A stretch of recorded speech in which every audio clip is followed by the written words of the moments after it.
Bonjour, si vous pensez que la vidéo qui va suivre mérite d'être partagée, merci d'appuyer sur le pouce, le like, le data system se chargera de l'envoyer sur le réseau. N'oubliez pas votre réseau aussi pendant que vous y êtes, partagez, n'hésitez pas. Et puis, si vous voulez m'aider, me motiver à continuer, parce que je suis seul, je filme seul, je monte les vidéos seul, bah abonnez-vous. Merci. Merci pour tout. Merci de m'accompagner. À bientôt. Ah oui, aussi, si vous voulez être prévenu lorsque je poste, cliquez sur la cloche.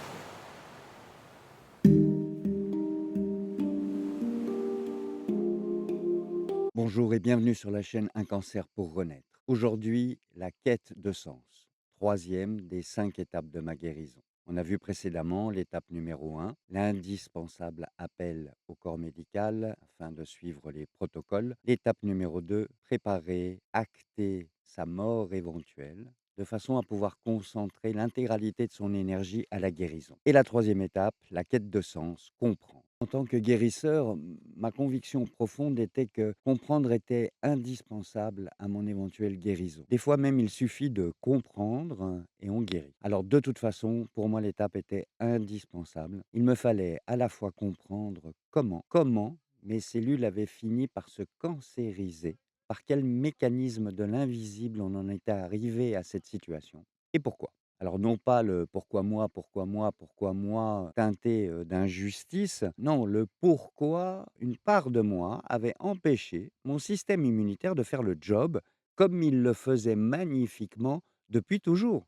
Puisque depuis toujours, je cancérisais de la cellule et depuis toujours, mon système immunitaire corrigeait cette situation, fixait les cellules et les éliminait. Donc pourquoi? Pourquoi et comment? Alors pour ce faire, pour se lancer dans cette, dynamique de compréhension, indispensable de respecter 2 étapes. La première, c'est de se faire accompagner par des thérapeutes. La deuxième, c'est de ne pas se contenter de la mèche. Alors première étape, tout ce qui nous arrive au cœur de la cellule, on ne peut pas s'en rendre compte nous-mêmes. C'est ce que les psys appellent l'inconscient. Par définition, si c'est inconscient, on ne peut pas en avoir conscience.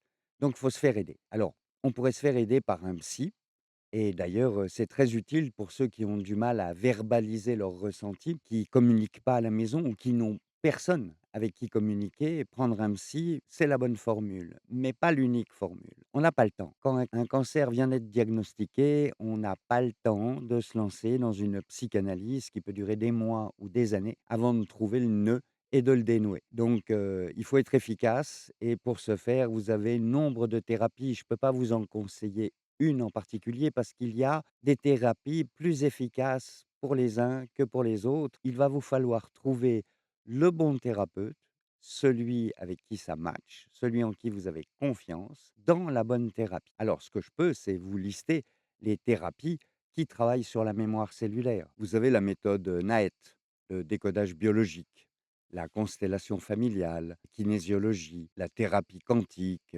l'EMDR, éventuellement l'hypnose, tout un tas de pratiques, de thérapies qui vont venir non seulement déceler au cœur de la cellule la cicatrice, une véritable cicatrice du cœur et qui va la guérir. Parce que s'il n'y a pas une guérison, et c'est là où l'intervention du thérapeute est importante, c'est bien de reconnaître la cicatrice, de voir là où on a mal et pourquoi, mais aussi de cicatriser cette plaie de façon à ce que lorsque le stimuli venant de l'extérieur de même nature ne va pas reprovoquer la même situation. Un exemple, j'ai une de mes patientes qui venait de faire une récidive cancéreuse alors qu'elle avait perdu son papa et 3 ans avant, elle avait perdu sa maman, ce qui avait déclenché un premier cancer. Donc on voit bien là cette notion d'abandon, de deuil mal résolu qui va déclencher un cancer. Donc on a ce deuil, cette, séparation qui va ouvrir une plaie dans l'invisible et cette plaie n'ayant pas été, cicatrisée et bien lorsque une situation identique se reprovoque, même cause, même conséquence. La deuxième étape, c'est de ne pas se contenter de la mèche. Alors je vais décoder ça. Imaginez que tout ce qui va être à l'origine de votre cancer est regroupé dans un tonneau, comme un tonneau de poudre et puis, au bout de ce tonneau, il y a une mèche. La mèche qui va s'allumer ou pas et qui va mettre ou pas le combustible en explosion. Cette théorie de la mèche, du déclencheur psycho-émotionnel commence à être acceptée, validée par le corps médical, hein. Par contre, comme ils savent pas quoi en faire, bon, ils disent: «Oui, c'est sûrement ça», mais alors le déclencheur psycho-émotionnel, ça peut être le choc violent, hein, on l'a vu, un deuil, une séparation, un divorce, un licenciement, mais ça peut être aussi une micro-réflexion dans un cadre familial, où on se sent blessé et en fait, ça va agir, comme la dernière petite goutte d'eau qui fait déborder le vase et en fait, c'est comme, la dernière petite étincelle qui vient allumer la mèche. Alors on reprend ce tonneau, hein, ce tonneau qui est rempli en fait de tout ce qui vous empêche d'être libre, d'être vous-même. Alors qu'est-ce qu'il y a dans ce tonneau? Eh ben, il y a une première grande famille, c'est le formatage. La deuxième grande famille, c'est les croyances et la troisième grande famille, c'est les traumatismes. Les formatages peuvent être de différentes natures, hein, culturels, religieux, sociétales, éducationnelles, familiales. Ce sont toutes ces règles du jeu qu'on nous a inculquées, répétées, répétées sans relâche et qui fait que, bah, plus tard, en tant qu'adulte, on les applique sans se poser de questions. Un peu comme, si on avait un pilote automatique qui, prend certaines décisions à notre place sans aucune réflexion, parce qu'on est formaté ainsi.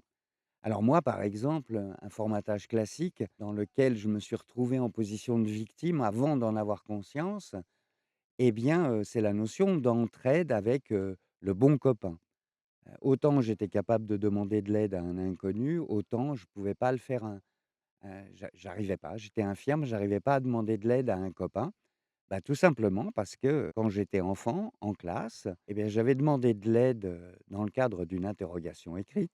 J'avais demandé de l'aide à mon pote qui était à côté de moi et puis lui, bah, en toute camaraderie, il avait laissé, sa copie, glisser légèrement sur le côté pour que je puisse la lire et du coup, on a été punis tous les 2. Donc vous voyez un formatage exécrable de l'éducation nationale de mon époque, hein. J'imagine qu'aujourd'hui, c'est plus du tout le cas. Mais à mon époque, la camaraderie, l'entraide, la fraternité étaient punies. Donc, bien évidemment, je me trimballais ce boulet adulte jusqu'à ce que j'en prenne conscience. Alors, deuxième famille de toxines, dans le tonneau, les croyances. Alors, c'est sournois les croyances.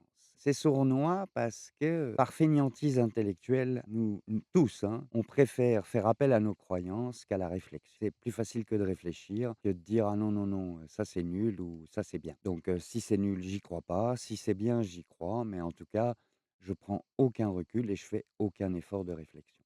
Alors, nos croyances sont bien souvent issues du formatage, hein, il y a un lien. Il y a un pont entre les 2, hein. Ce qu'il y a de dramatique dans les croyances, c'est qu'il y a aucune nuance. Vous voyez? C'est ou blanc ou noir. Il y a pas de gris, dans les croyances. Alors que tout est gris dans la vie. Dans les croyances, il y a un méchant et un gentil. Dans la vie, il y a ni des méchants ni des gentils. Il y a des circonstances qui nous font agir de telle ou telle façon. Ces différentes, façons d'agir peuvent être interprétées comme étant bienveillantes ou malveillantes. Mais en aucun cas, je suis un gentil moi. Voilà, mais je suis pas un méchant non plus, hein. Par contre, par bêtise, par ignorance, je peux blesser quelqu'un. Suis-je pour autant un méchant? Les croyances font que, on vous fait croire que c'est bien ou c'est pas bien. Alors en plus, ça colle avec notre fonctionnement, cérébral puisque on fonctionne comme un ordinateur. On est en mode binaire, hein. Oui, non, bien, pas bien, et cetera, et cetera. Tout ce qui nous incite à aller chercher les nuances et la vie est faite de nuances, et ben, ça nous demande un effort et comme on est tous des feignasses, et ben, on se réfugie dans les croyances et donc ces croyances qui nous amènent sur le bien et le pas bien, et ben, elles nous amènent à être des juges en permanence. On est des juges d'instruction de tout et de tout le monde, hein. On juge, on évalue, «Ah oui, lui il est bien, lui il est pas bien, elle est nulle», et surtout, ce qu'il y a de dramatique, c'est qu'au passage, on se juge nous-mêmes. Évidemment, donc on se trouve nul. Ça génère chez nous des sentiments de honte, de culpabilité et qu'on se trimballe toute une vie. Le problème des croyances, c'est qu'à un moment donné, elles nous sont utiles. Elles nous aident à nous construire et notre problème à nous, en tant qu'individu, en tant qu'être humain éveillé, c'est de penser à les remettre en question régulièrement. Se poser la question: «Celle-là, oui, c'est une croyance. Est-ce qu'elle me fait du bien?» Alors si elle me fait du bien, on la prend, on la remet, là où elle était, pas de souci. Par contre, si elle nous fait du mal, bah, elle mérite d'être remise en question. Alors un exemple concret de situation douloureuse, je dirais presque de situation précancéreuse que j'ai croisée un jour avec un patient. Situation née d'un mixte de formatage et de croyances.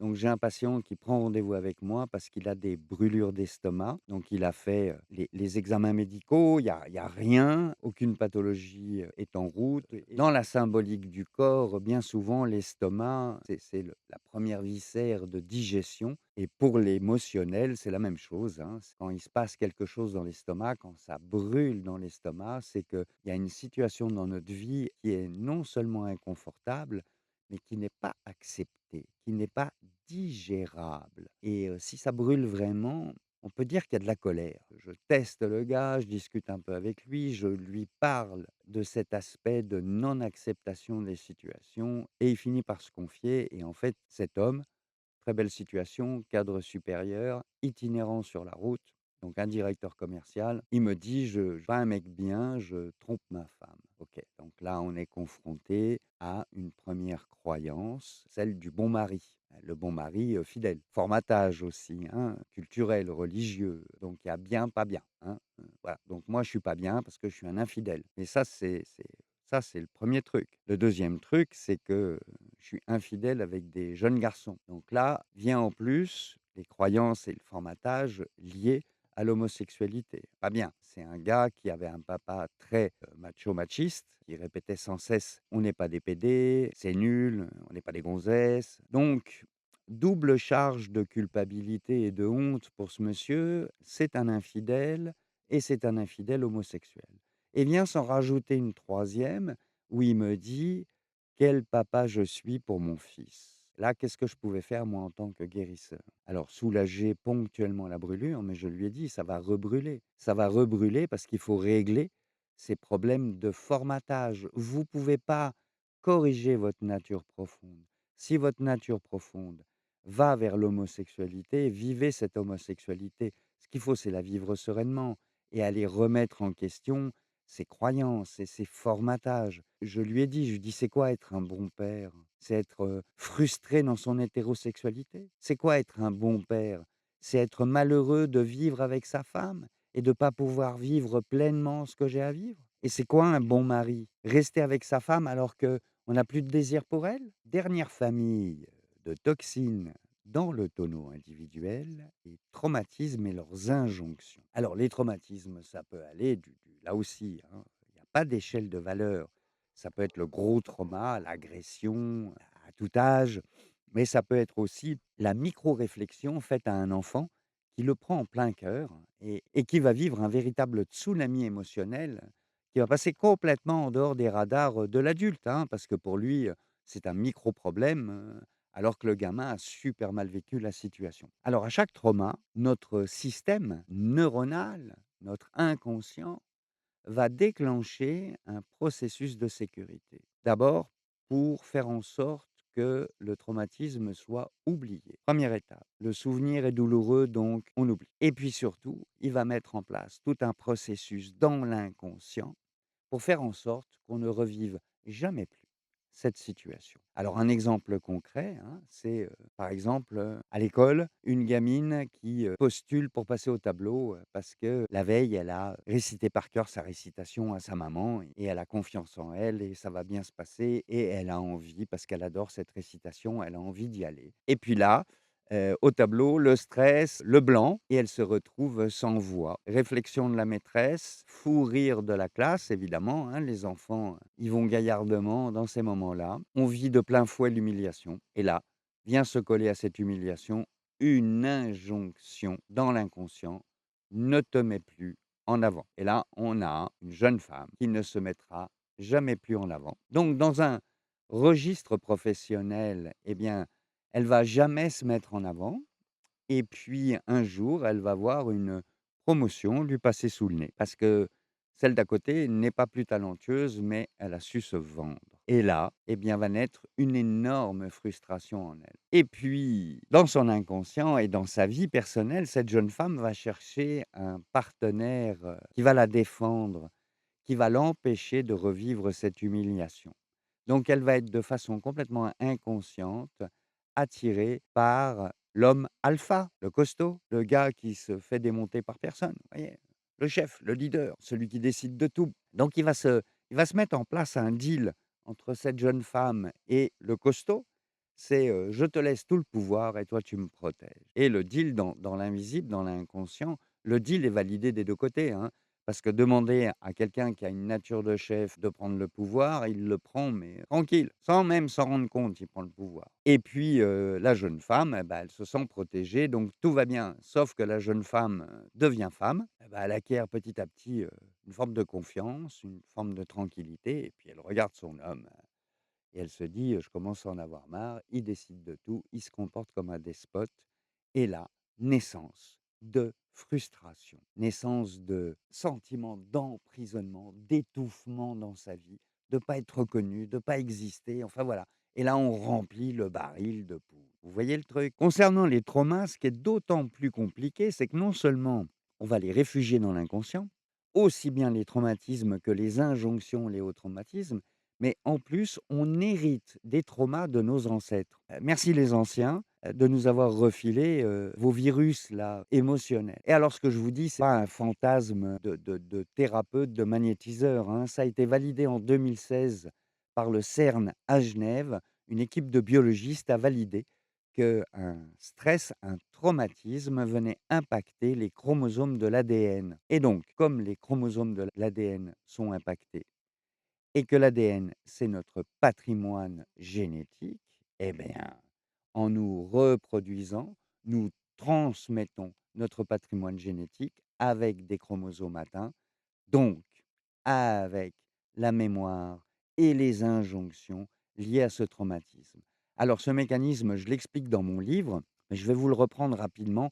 C'est, en simplifiant assez clair, vous allez voir, c'est pas du tout irrationnel. Imaginez, début du 19e siècle, la jeune Manon, adolescente, qui va avec sa maman Jeannette laver le linge à la rivière. Et puis le petit René est avec elle et lui, il lance des cailloux dans l'eau, il a les pieds dans l'eau, il joue quoi. Et puis, Manon et Jeannette lavent le linge, tranquillement, elles papotent. Et puis le petit René glisse, est emporté par le courant et meurt noyé. Là, traumatisme pour Manon et pour Jeannette. Manon, qu'est-ce qu'elle fixe instantanément comme injonction liée au traumatisme?